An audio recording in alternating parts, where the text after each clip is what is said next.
Okay, we're live. Yay. Awesome. Welcome to my first edition back after a short maternity leave of Talk Stories Live. And I'm your host today, Seychelle, and oh, I don't have my headphones in. I hope those crickets in the background aren't too crazy noisy. I can go grab my headphones real quick and plug them in. Let me know if the sound quality, how it is, if you're tuning in. That would be great. So today we're going to talk about engaging our legs, or just, using the legs more when we paddle. It's something that I know paddlers have, a lot of people have difficulty really finding that when they're paddling. And so we are chronically not engaging in our primary muscle movers. So something that Coach Larry Kane says a lot is there's 5 fundamentals of stand-up paddling, and one of those fundamentals is use preferentially larger muscle groups over smaller muscle groups. So our largest muscle in the body and our primary muscle mover in our body is our glutes, right? Those big muscles on our behinds. And they're chronically weak and lazy or tight, inactive in a lot of people, whether you sit all day or not. And so whether that's you or not, you'll definitely pick up some tips today. Talking about how to use your glutes more when you're paddling, the whole backs of the legs more when you're paddling. Yeah, and if that is you, hopefully this is going to help you learn how to activate, turn on, fire those glutes when you're paddling, because when we're paddling, we are propelling ourselves with our body, right? And our primary muscle mover, it's a full body movement. Our primary muscle mover is our glutes, so it's really important to get those legs switched on. And I like to break the paddle stroke down into 2 parts, really. And there's the catch and the pull, as it's primarily, as you hear it called a lot, or as I like to call it, the catch and then the drive, because what we're really doing is driving off the backs of the legs. So that's what I'm going to talk about today.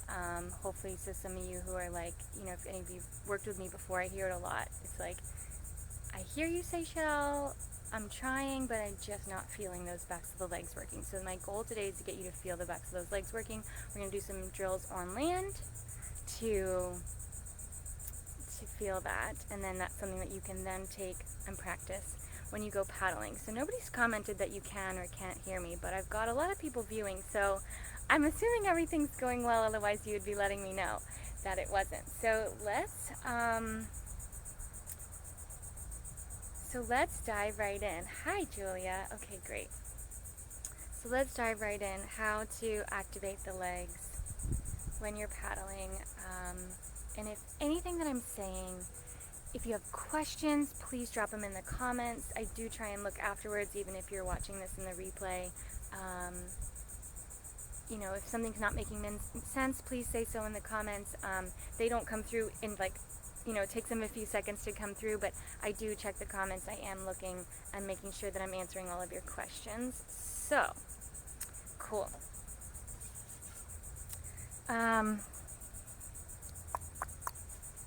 make sure I'm in the right view here. Okay, cool. I'll talk a little bit louder because now I'm further away from the computer.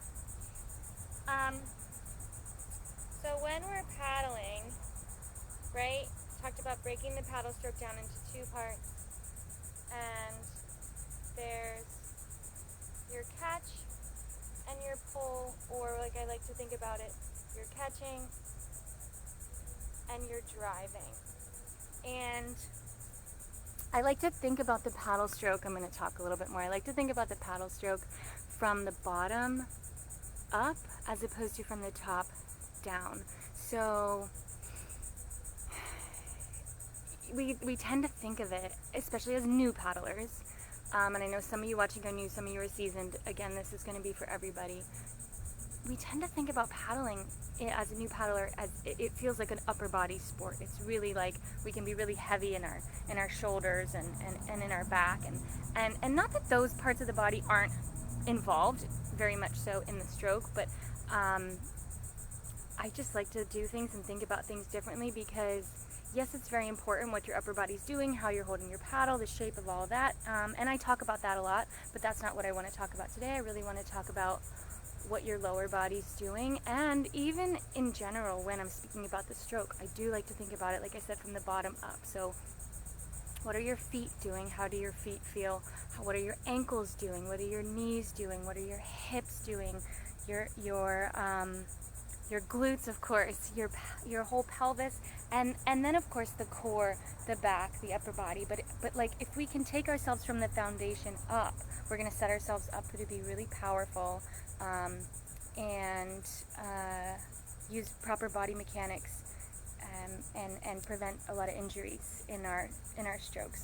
So bottom up legs. So first things first, what are the feet doing? Whether you stand, you can use some of these things. Whether you stand, with your feet parallel, or whether you have a staggered stance, this can work either way.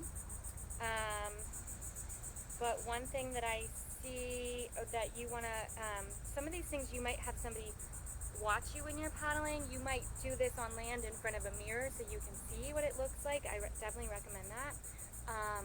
Or you can take a video of yourself paddling from the front, from the side. Those are great ways to see what's happening in your stroke, in your body, as you're paddling. So feet are hopefully pointing forwards, and not so much of an outward. Can you actually see my feet? I think you can see my feet. Not so much of an outward turn to the feet. So I see this a lot, where the feet are like turned out, if possible, and that's not possible for everybody, because again, if you have really tight glutes, it's going to turn your feet out. But if possible, feet pointing forward.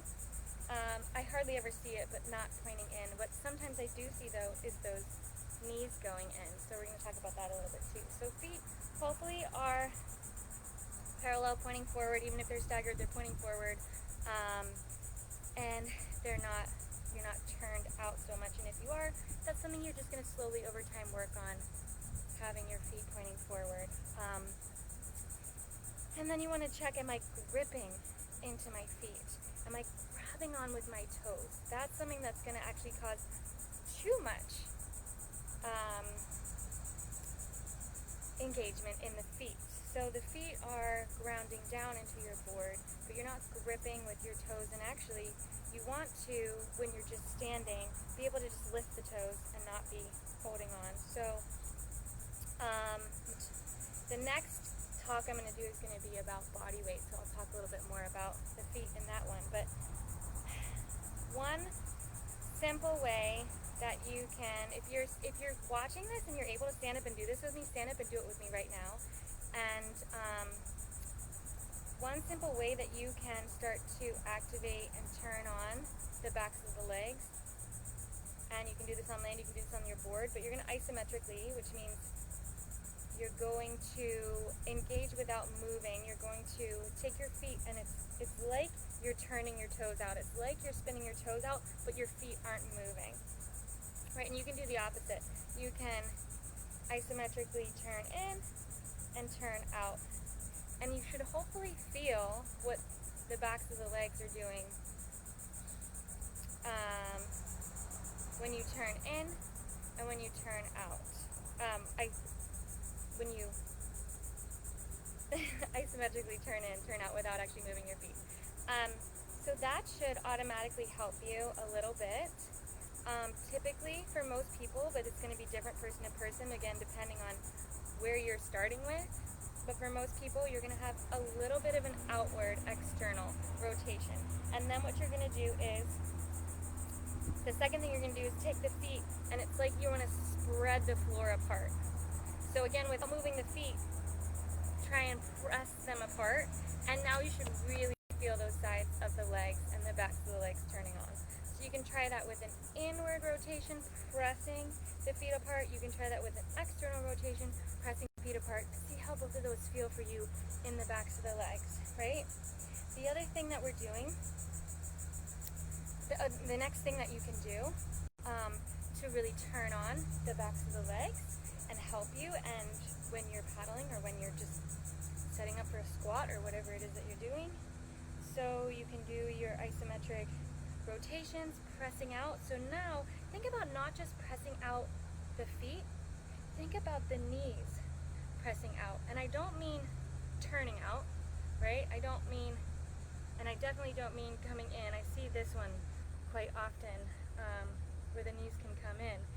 But just like as if there's a wall on either side of you, and you're equally pressing the feet apart, the knees apart, and then the hips and pockets apart. So like as if the pockets of your pants and the knees of your pants and everything's pressing out wide, right? And you're either internally or externally rotating the feet, right? So in that, you should feel that all the way up in the hips, right? So just standing here, I am feeling the backs of the legs are switched on, and all I've done is play with how I am pressing, right? So this is something I want you to play with on your board as you're paddling. So now, when I'm paddling, I'm not standing with my legs locked out. I always have a bend in the knees, and I actually always have a little slight crease in the hips. So I'm going to engage the backs of the legs. So let's talk about hinging. I talked a lot more about hinging and how to use the back of the legs. Also, when I was talking about the hinging in the hip hinging for paddlers talk stories a couple months ago, go back and search on the Facebook page for that. It was a really great one as well. And again, that's good for paddling, that's good for lifting, that's good for all sorts of things. But we're going to activate, we're going to spread the floor apart, knees, hips press apart, and I want you to just think about the hips as if somebody has a belt right around your hips. If somebody has a belt right around your hips, and with that leg activation, I want you to think about the hips going back and the knees unlocking, and I'm hinging here. And I want you to feel that in the backs of the legs, and then from the back of the legs, pressing back up. So my upper body is not moving at all. I'm not flexing or extending. This isn't bending. This is literally just, there's a slight bend in the knees, and the hips pull back. And the further back you pull the hips, the more you're going to feel that in the backs of the legs. Hopefully. If you're not feeling this, let me know. So, spread the floor apart, rotate, pull the hips back. Now, using the backs of the legs, I'm going to drive the hips forward. So you'll notice this is really similar to a deadlift. This is really similar to coming up on the kettlebell swing. And guess what? Primary muscle movers, glutes, that's the same muscle that you want to activate in your stroke to really drive yourself past your paddle. So I want you to practice, especially if you're somebody who has a hard time getting the legs to activate when you're paddling, and you're somebody who's you're going here, but you don't actually feel anything happening in the legs. I want you to think about activating from the feet, the knees, the hips going back, and I really want you to think about pulling back, pushing forward. This isn't what you're doing when you're paddling, but this is what you're doing right now to feel the backs of the legs activate. Okay? So, then, because the drive, like I said, the paddle, you're catching, and you're driving. That drive is coming from the backs of the legs. Rather than pulling your paddle towards you, you are pulling your hips past the paddle. So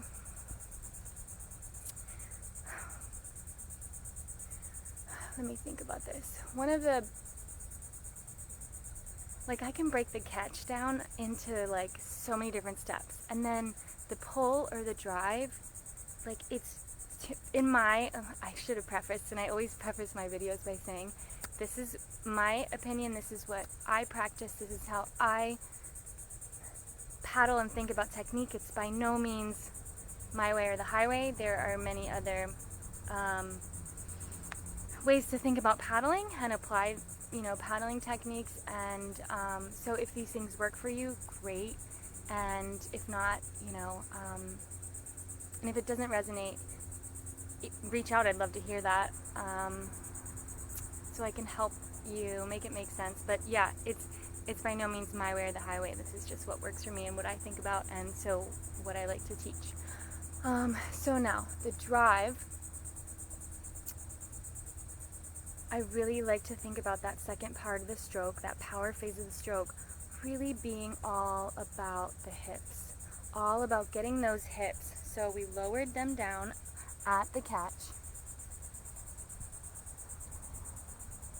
My catch is actually going to be like this, but I'll talk about those ankles in a second. But what we were doing just now with activating the backs of the legs, we were here, right? With the catch, I'm actually here. But anyway, so I lower down at the catch. That power phase, that second half of the stroke, is actually about driving the hips forward past the paddle. So if you don't feel that when you're paddling, try some of these techniques that I was just talking about spreading your feet, about the rotation, and maybe doing some warm-up hinging before you go out paddling to see if you can feel the hips pull back and then the hips driving from the backs of the legs forward. You should really feel that all in your butt and your hamstrings, the backs of the legs, not in your back. And when you're paddling, again, whole nother topic, what your upper body's doing. Yes, there is engagement in the upper body, in the back, in the arms, but you really want to feel that you're driving your body weight forward by driving your hips forward here. And so the difference between, like I was saying, the difference between,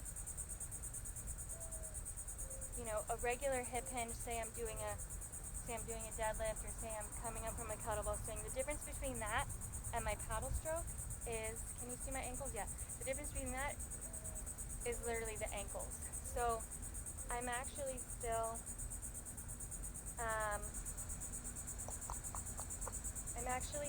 in this position, but I've added ankle flexion, but nothing else in my body changed from here to here.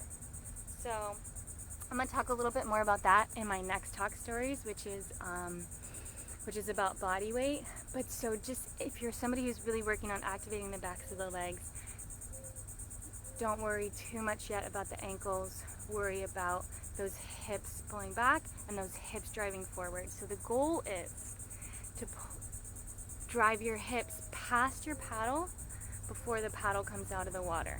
So another thing you can try, I just remembered that I wanted to show you. Let's set up again if you're practicing with me. Let's set up again if you're practicing with me. Okay, so I'm going to show you this from the front and the side. Okay, so my feet are in my paddling position, and my knees are unlocked, my hips are unlocked. I'm going to activate the legs. I'm going to spread everything wide, right, so my knees aren't going in, my toes aren't turning out. Spread the floor, externally rotate.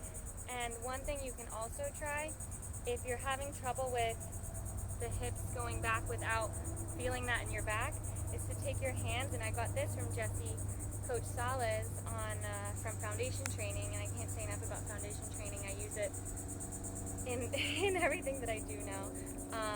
So I didn't come up with this, but I'm stealing it from foundation training. Take your hands like chops, and you're gonna go right into your hip crease, and you're gonna chop your hip crease back. So I'll show you that from the side. And I'm gonna chop back. So when we're paddling, we're lowering down here. Again, I'm actually going here when I'm paddling, but I'm lowering down here so that I still have a neutral spine, chest up, back of the neck long, but I really hinged from those hips and I really activated the backs of the legs. So you can activate from the bottom up, feet press wide, externally rotate, hips press wide, and hips go back. And I'm starting to really feel this here. And then the point that we want to make when we're paddling is, again, those hips are going to pull past the paddle before the paddle comes out of the water. Another way to think about that is my knees bend, my ankles bend, my knees bend, my hips bend, right?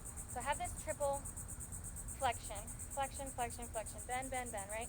The other way I can think about that is everything's going to extend, extend, extend. I'm not going like into a hyperextension. Again, I always maintain a little bit, but everything's going to extend, extend, extend before the paddle comes out of the water.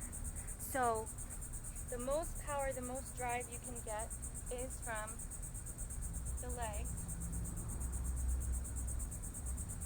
bending at the catch, straight and straight and straight, and really driving from the backs of the legs. So it's like I'm lowering down and I'm standing back up. And that's what's pulling me past my paddle. Is that resonating? Are you guys? Hi, Camilla. Hi, I'm Amy. Ricardo. Is that resonating? Are you guys understanding? I wish this was a Zoom so I could like see you and you could give me a thumbs up. So practice that. Practice that on land. Practice that when you're paddling. The second half of the stroke, the pull or the drive, really is like that explosive coming up from the bottom of a kettlebell swing, coming up from the bottom of a deadlift, or just coming up from a simple hip hinge, which is what I want you guys to practice. Next talk stories, I'm going to talk about body weight, and we'll get a little bit more into that ankle position so that your hips aren't just going back and forwards, they're actually going down and up, and I'll make that a little more clear. But for now, cool, Angela's understanding. Yeah, practice that. Let me know if that helps you with just those simple cues to get the backs of the legs to fire. And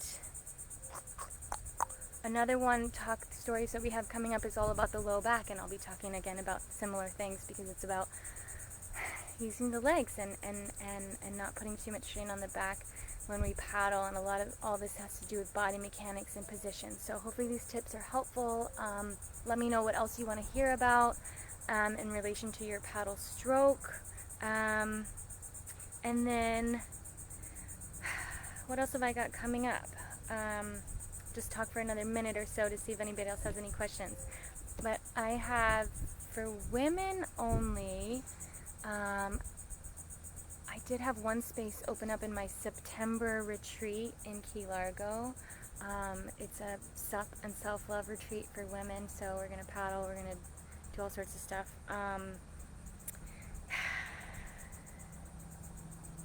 So that's on my website, SeychellesSUP.com/retreat.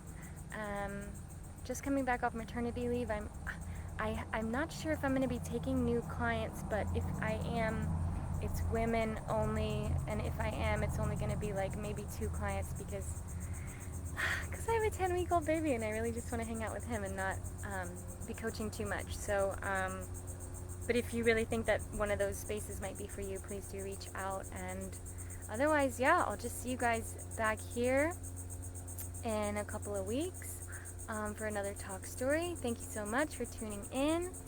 I hope this was helpful, and yeah, have a wonderful afternoon. Thanks SIC for having us here, and I'll see you soon.